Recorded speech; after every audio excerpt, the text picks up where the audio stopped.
सुभाष भामरे बिल्कुल नाकाम एमपी रहे 10 साल। मंत्री रहने के बाद भी उन्होंने कोई बड़ा प्रोजेक्ट इस लोकसभा मतदार संघ के लिए उन्होंने नहीं लाया। उद्घाटन भी हुए, रेलवे लाइन आ रही है, वो भी नहीं आई। नाकाम एमपी है, नाकाम खासदार है, और आने वाले दिनों के अंदर जनता मैं समझता हूँ उनको घर बैठा है। मुस्लिम उम्मीदवार हूँ ऐसा बोलकर मैं उम्मीदवारी नहीं कर रहा। आदरणीय हमारे शहर के नेता, जिले के पालक मंत्री दादा भूसे साहब के जो पक्ष है या उनके पास जो कार्यकर्ता है, अब कार्यकर्ता नहीं बचे। अब सिर्फ वो पीडब्ल्यूडी और मालेगांव महानगर पालिका में सिर्फ वो ठेकेदार उनके कार्यकर्ता बचे। नमस्कार भूसे के तो मुकाबले में भी है। अब्दुल रहमान साहब का टिकट वंचित आघाड़ी ने डिक्लेयर किया। मैं समझता हूँ ये प्लानिंग का हिस्सा मुझे लग रहा है।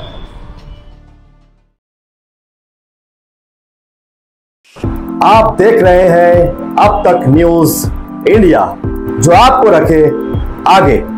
आइए दर्शकों, एक बार फिर आपका स्वागत है अब तक न्यूज पर। मैं जावेद शाह। दर्शकों, जब से पार्लियामेंट के चुनाव का ऐलान हुआ तब से लेकर धुलिया मालेगांव मतदार संघ में काफी हड़कंप मची हुई है। सबसे ज्यादा चर्चा पहले इस बात की हुई कि टिकट भाजपा से किसको मिलेगा।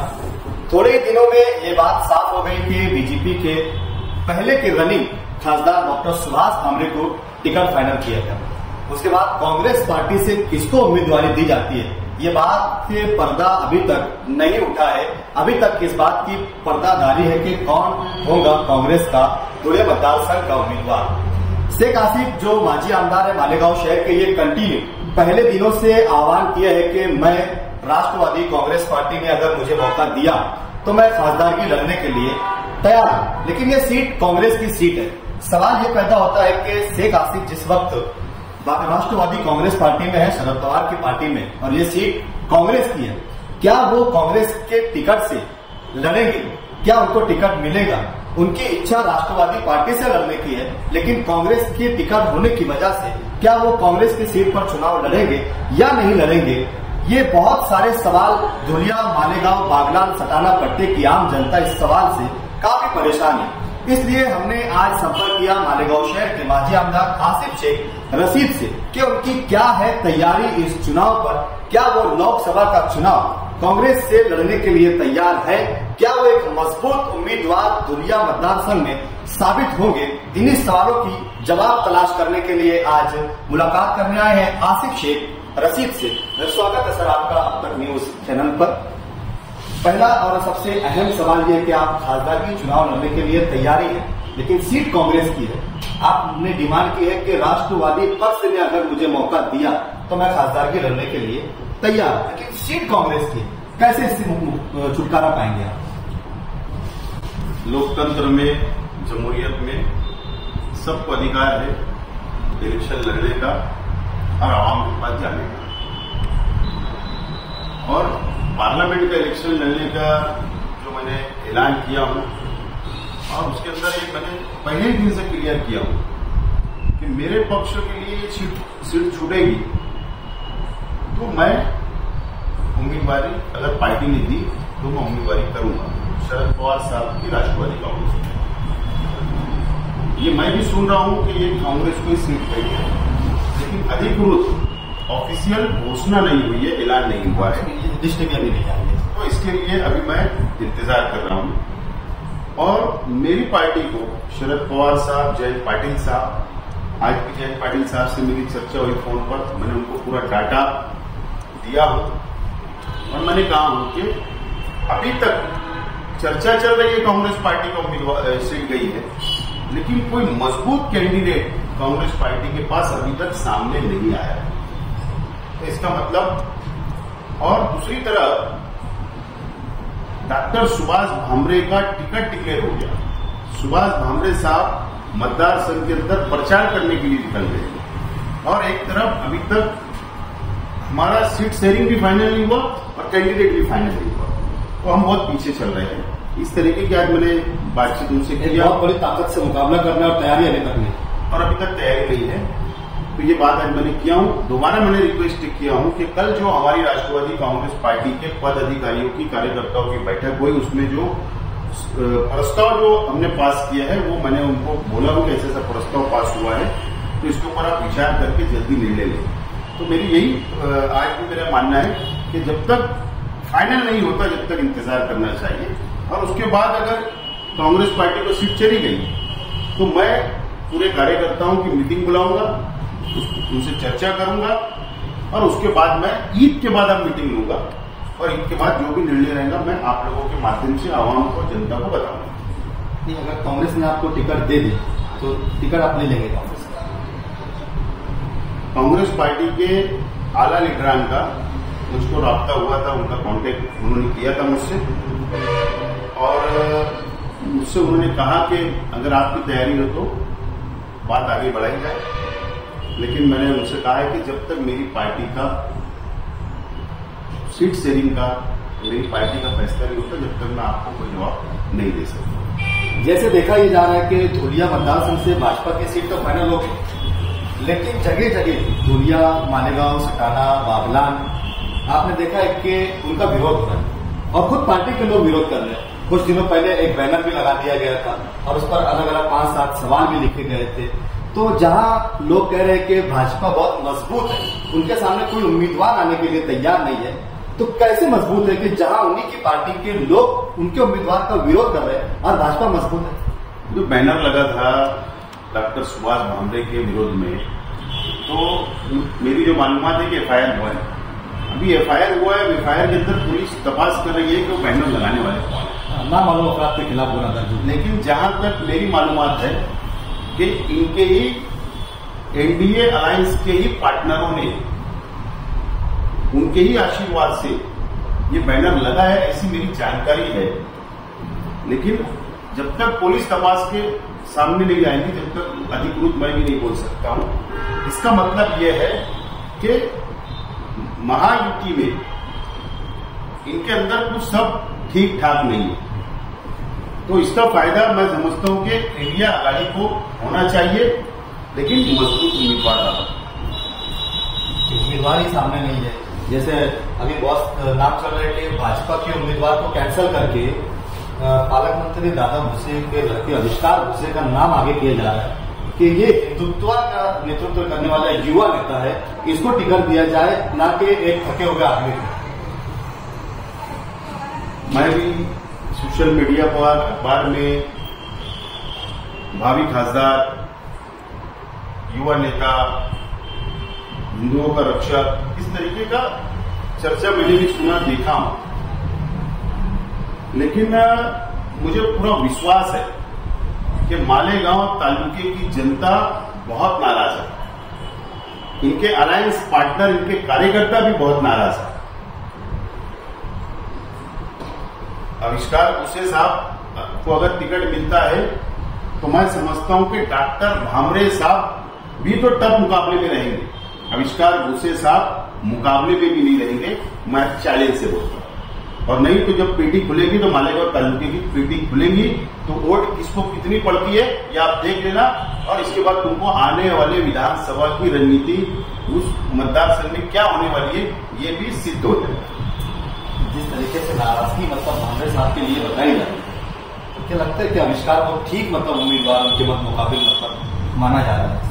मैं समझता हूं कि टफ मुकाबला और लड़ाई डॉक्टर सुभाष भामरे में और इंडिया आघाड़ी के उम्मीदवार के बीच में मुकाबला होगा, ये ज्यादा टफ जाएगा। आविष्कार भूसे के तो मुकाबले में भी नहीं, लेकिन आज की परिस्थिति में आदरणीय हमारे शहर के नेता, जिले के पालक मंत्री दादा भूसे साहब के जो पक्ष है या उनके पास जो कार्यकर्ता है, अब कार्यकर्ता नहीं बचे, अब सिर्फ वो पीडब्ल्यूडी और मालेगांव महानगर पालिका में सिर्फ वो ठेकेदार उनके कार्यकर्ता बचे, और इससे प्रचंड नाराजगी तालुके के अंदर है, शहर के अंदर है, ये आने वाले समय के अंदर निवडणूक के अंदर समझ में। इसीलिए आप कह रहे हैं कि आविष्कार भूसे मतलब पेट आप फैट नहीं बैठता, सवाल ही पैदा नहीं होता। आप देख लीजिए लोग, इनके अलायंस के अंदर जो पार्टियां हैं, इनके लीडर या इनके कार्यकर्ता भी इनके साथ नहीं। अगर आपने निर्णय ले लिया कार्यकर्ताओं के साथ और पक्ष से ऊपर बातचीत करके कांग्रेस की सीट पर ही अगर आपको चुनाव लड़ना पड़ा,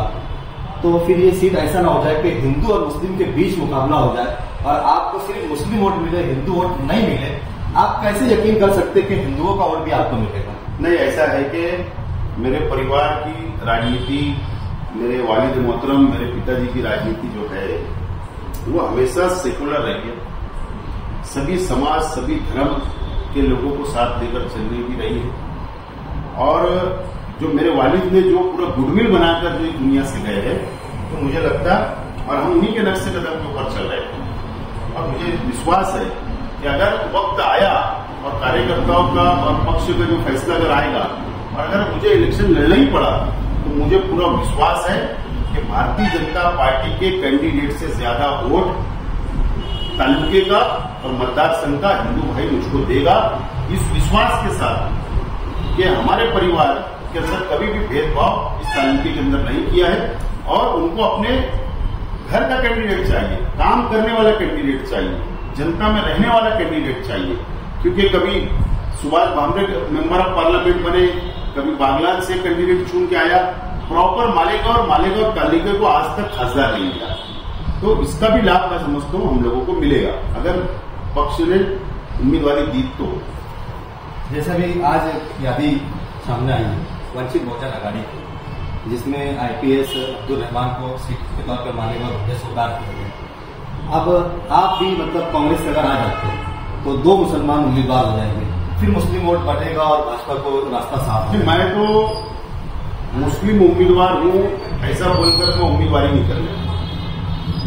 मैं पूरे तालुका के पूरे मतदार लोकसभा मतदार संघ की तरफ से जनता को क्या विकास डेवलप चाहिए, युवकों को क्या चाहिए, सब समाज सब धर्म के अंदर भाईचारा कैसे रहना चाहिए, मैं उसको सामने रखकर मैं इलेक्शन लड़ना चाहता हूँ। मैं मुस्लिम और हिंदू की बात मैं ना हमने कभी किया और ना हम लोग आगे करेंगे। लेकिन आज अब्दुल रहमान साहब का टिकट वंचित आघाड़ी ने डिक्लेयर किया, मैं समझता हूँ ये प्लानिंग का हिस्सा मुझे नजर आ रहा है। प्लानिंग का हिस्से नजर आ रहा है कि ठीक है, देखो मैं मेरी जन्म भूमि है मालेगांव, मेरी कर्म भूमि है और मेरी दफन भूमि भी यही है। और हमारा 40 साल आवाम की हमने खिदमत की है, तो एक देश हमारा है। और धुलिया, सिंहखेड़ा, बागलान ये हमारे रिश्तेदारी, ताल्लुकात, एक दूसरे के संबंध, पार्टी के संबंध, हिंदू भाइयों मुसलमानों के संबंध, तो ये हमारा देश है। इसके लिए मैं उम्मीदवारी मांग रहा हूं। मैं सिर्फ शेख आसिफ हूं, मैं एक से एमएलए हूं, मैं शेख रशीद साहब का लड़का हूं, उनके परिवार से हूं, तो मैंने भिवंडी में जाकर इलेक्शन लड़ना, तो यह अकलमंदी नहीं है। मैं समझता हूं कि सीधा सीधा भारतीय जनता पार्टी को फायदा होगा, ऐसा मेरा व्यक्तिगत जाति मत है। ठीक है, उम्मीदवारी डिक्लेयर हुई। अब प्लानिंग में कौन कौन लोग अब बड़ा मैदान सामने रहेगा, आवाम फैसला करेंगे। प्लानिंग के अंदर ऐसा है कि मेरा ऐसा मानना है, अब्दुल रहमान साहब ने एक किताब का इजरा किया हुआ, मुंबई के अंदर इजरा हुआ, वहां पर इम्तियाज जलील साहब के हाथों से इजरा हुआ। उस कार्यक्रम में वो भी थे और भी लोग थे दूसरी पार्टियों के। जहां तक मेरी मालूमात है दिल्ली के अंदर भी एक प्रोग्राम हुआ था, उनकी किताब का इजरा हुआ था, तो वहां पर भी शायद एमआईएम के भी जिम्मे है, वहां पर भी मौजूद रहे। और शायद हैदराबाद के अंदर भी इजरा हुआ था, इफ्तिदा हुआ था किताब का, तो वहां पर भी एमआईएम के लोग थे। कहीं ऐसी प्लानिंग तो नहीं है कि तुम टिकट वंचित का लो और बाद में हम तुमको सपोर्ट कर देंगे। क्योंकि एमआईएम भारतीय जनता पार्टी लोग बोलते हैं, जनता को पता है कि भाई एक टीम आजमा चुके हैं, तो अगर डायरेक्ट सामने आएंगे तो ठीक नहीं होगा, तो आप ऐसा वाया था चलो, ऐसा मुझे लगता है। बहरहाल सच्चाई तो वो लोग ही बता सकते हैं। और मैं समझता हूँ जब इलेक्शन आता है, स्टेज लगते हैं, तो एक दूसरे की सच्चाई सामने आती है। क्या लगता है आपको डॉक्टर सुभाष भामरे जिस तरीके से दौरा कर रहे हैं, क्या लोग उनको विकास के नाम पर वोट देंगे या हिंदुत्व के नाम पर वोट देंगे, पक्ष के नाम पर वोट देंगे, किस वजह से लोग उनको वोट देंगे? आपको क्या है? मैं समझता हूँ डॉक्टर सुभाष भामरे बिल्कुल नाकाम एमपी रहे। 10 साल मंत्री रहने के बाद भी उन्होंने कोई बड़ा प्रोजेक्ट इस लोकसभा मतदार संघ के लिए उन्होंने नहीं लाया। उद्घाटन भी हो गए, रेलवे लाइन आ रही है, वो भी गई आई, और कोई बड़ा विकास उन्होंने लोकसभा के अंदर नहीं किया। मुझे आप बताइए कि मालेगांव शहर या मालेगांव तालुके के अंदर कौन से बड़े काम के उद्घाटन के अंदर शामिल है? उनकी जो गठबंधन के अंदर जो लोग हैं, उनके अलायंस में जो लोग हैं, शिंदे गढ़ के शिवसेना के लोग, देखो जो भी विकास काम के उद्घाटन वो कर रहे थे, केंद्र का पैसा भी था तो भी उनको उद्घाटन में नहीं बुलाया। कितना अंदर से कुछ सब ठीक नहीं है। और डॉक्टर सुभाष भामरे, मैं समझता हूं कि ये सब लोगों के ऊपर वो उनके अलायंस के अंदर भारी पड़ गए। उनका ऊपर इतना अच्छा था कि उनका विरोध होने के बाद भी उनको टिकट वो लेके आए। तो मैं समझता हूं टिकट भारतीय जनता पार्टी का लेके आए तो ये चुन कर आ जाएंगे, ऐसा नहीं है।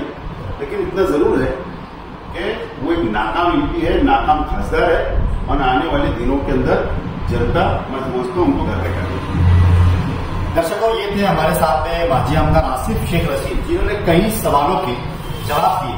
अब देखना ये है कि धुलिया, मालेगांव, सटाना, बागलान का जो मतदार संघ है, ये किसको एक्सेप्ट करता है। जिस तरीके से सुभाष भामरे की मतदाताओं में नाराजगी, कहीं पक्ष के नेता, कहीं लीडर, कहीं कार्यकर्ता, कहीं पदाधिकारी नाराज है, तो वहीं महाविकास अघाड़ी को इसका फायदा मिलेगा, इस तरीके की बात आसिफ शेख ने यहाँ पर की है। अगर शेख आसिफ उम्मीदवारी करते हैं तो उन्हें मालेगांव मुस्लिम वोटों के साथ साथ बाकी दूसरी जातियों के, धर्मों के वोट भी क्यों मिलेंगे, इसका भी खुलासा उन्होंने किया है। और इस बार मालेगांव का खासदार, ये शेख आसिफ का नारा भी है कि इस बार मालेगांव का खासदार। अब देखना यह है कि धुलिया मालेगांव मतदार संघ से टिकट किसको मिलता है।